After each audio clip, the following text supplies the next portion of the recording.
How pissed were you when Justin Hartley played Aquaman in the spinoff and you didn't?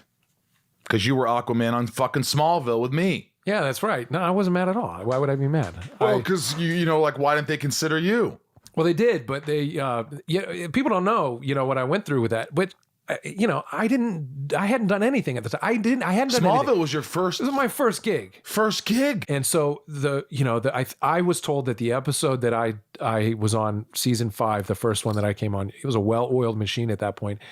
It was like a ratings record, that episode, which was like astounding, having been on for that. Like, it did really well, apparently. So they wanted to greenlight a spinoff, and they were like, congratulations. And I was getting calls from people at the studio like, I'm the guy who's just here to make sure you keep your head on the ground. So you call me day or night. If you're in trouble, I'm the, I was like, what is going on? You thought you're going to... Oh yeah. These people were like prepping me for like the biggest show on TV. I'm like, okay. And we start working on a deal. And at the time, UPN and Warner Brothers had merged to create the CW, and the president of the UPN had taken over. And he's looking at this roster of shows, the slate, and going, who the hell's that guy? Which is the same thing I would do. I mean, I was sitting there going like, I can't believe it was this easy. I've been here 3 weeks. I got my own show.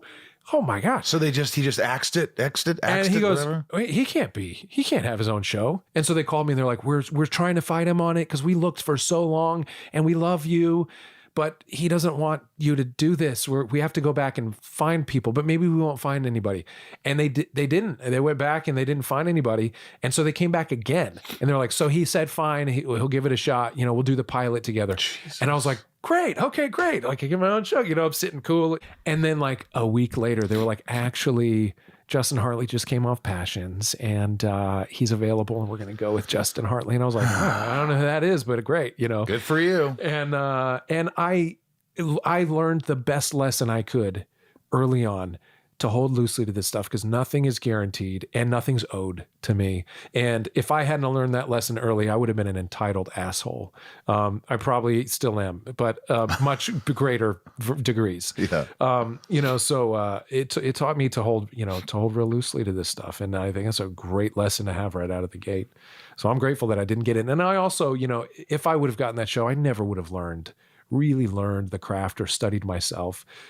I would have just floated on whatever shows that gate, that would have had some ancillary, you're going to get this movie because you were on that show. And I've had a very different experience where I've had to like really, find my voice.